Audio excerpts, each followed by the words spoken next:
एक बार भगवान शिव ने पार्वती जी को उनके पूर्व जन्म का स्मरण कराने के उद्देश्य से इस व्रत के महात्म्य की कथा कही थी।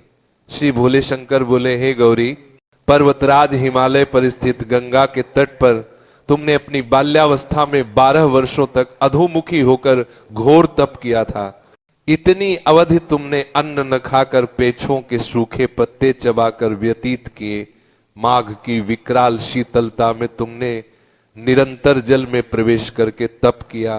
वैशाख की जला देने वाली गर्मी में तुमने पंचाग्नि से शरीर को तपाया।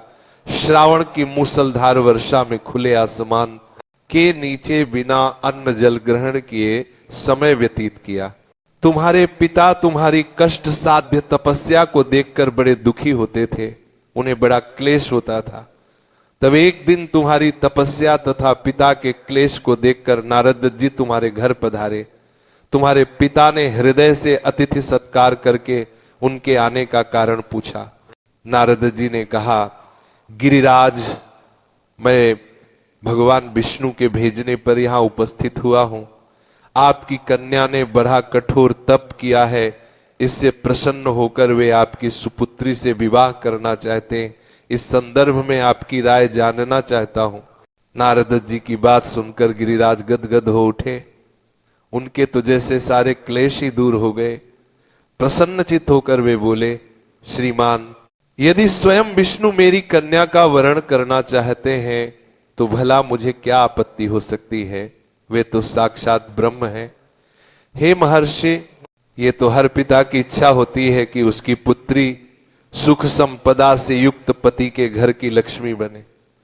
पिता की सार्थकता इसी में है कि पति के घर जाकर उसकी पुत्री पिता के घर से अधिक सुखी रहे। तुम्हारे पिता की स्वीकृति पाकर नारद जी विष्णु के पास गए और उनसे तुम्हारे ब्याह के निश्चित होने का समाचार सुनाया। मगर इस विवाह संबंध की बात जब तुम्हारे कान में पई तो तुम्हारे दुख का ठिकाना न रहा। तुम्हारी एक सखी ने तुम्हारी इस मानसिक दशा को समझ लिया और उसने तुमसे उस विक्षिप्तता का कारण जानना चाहा। तब तुमने बताया, मैंने सच्चे हृदय से भगवान शिव शंकर का वरण किया है, किंतु मेरे पिता ने मेरा विवाह विष्णु जी से निश्चित कर दिया। मैं विचित्र धर्म संकट में हूं, अब क्या करूं? प्राण छोड़ देने के अतिरिक्त अब कोई भी उपाय शेष नहीं बचा है। तुम्हारी सखी बड़ी ही समझदार और सूझबूझ वाली थी। उसने कहा, सखी, प्राण त्यागने का इसमें कारण ही क्या है? संकट के मौके पर धैर्य से काम लेना चाहिए।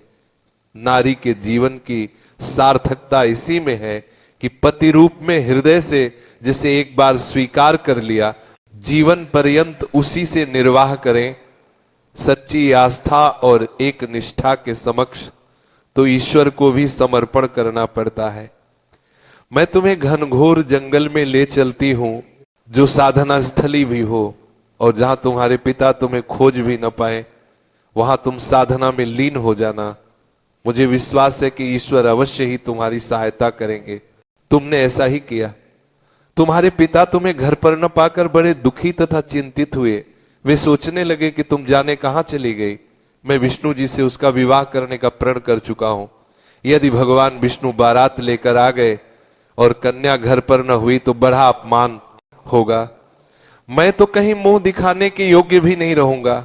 यही सब सोचकर गिरिराज ने जोर शोर से तुम्हारी खोज शुरू करवा दी।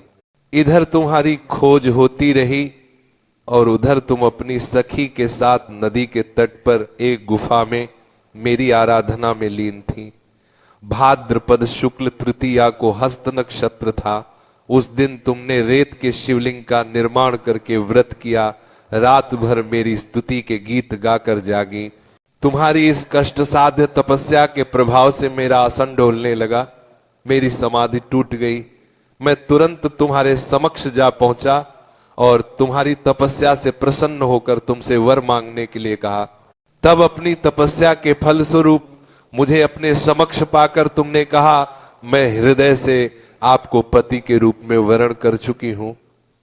यदि आप सचमुच मेरी तपस्या से प्रसन्न होकर आप यहां पधारे हैं तो मुझे अपनी अर्धांगिनी के रूप में स्वीकार कर लीजिए। तब मैं तथास्तु कहकर कैलाश पर्वत पर लौट आया। प्रातः होते ही तुमने पूजा की समस्त सामग्री को नदी में प्रवाहित करके अपनी सहेली सहित व्रत का पारणा किया।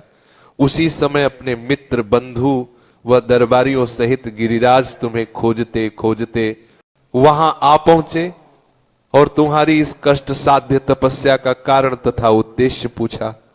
उस समय तुम्हारी दशा को देखकर गिरिराज अत्यधिक दुखी हुए और पीछा के कारण उनकी आंखों में आंसू उमड़ आए थे। तुमने उनके आंसू पोंछते हुए विनम्र स्वर में कहा, पिताजी, मैंने अपने जीवन का अधिकांश समय कठोर तपस्या में बिताया है। मेरी इस तपस्या का उद्देश्य केवल यही था कि मैं महादेव को पति के रूप में पाना चाहती थी। आज मैं अपनी तपस्या की कसौटी पर खरी उतर चुकी हूं। आप क्योंकि विष्णु जी से मेरा विवाह करने का निर्णय ले चुके थे, इसलिए मैं अपने आराध्य की खोज में घर छोड़कर चली आई। अब मैं आपके साथ इसी शर्त पर घर जाऊंगी कि आप मेरा विवाह विष्णु जी से न करके महादेव जी से करेंगे। गिरिराज मान गए और तुम्हें घर ले गए। कुछ समय के पश्चात शास्त्रोक्त विधि विधान पूर्वक उन्होंने हम दोनों को विवाह सूत्र में बांध दिया। हे पार्वती, भाद्रपद की शुक्ल तृतीया को तुमने मेरी आराधना करके जो व्रत किया था, उसी के फलस्वरूप मेरा तुमसे विवाह हो सका। इसका महत्व यह है कि मैं इस व्रत को करने वाली कुंवारियों को मनोवांछित फल देता हूं। इसीलिए सौभाग्य की इच्छा करने वाली प्रत्येक युवती को ये व्रत पूरी एक निष्ठा तथा आस्था से करना चाहिए।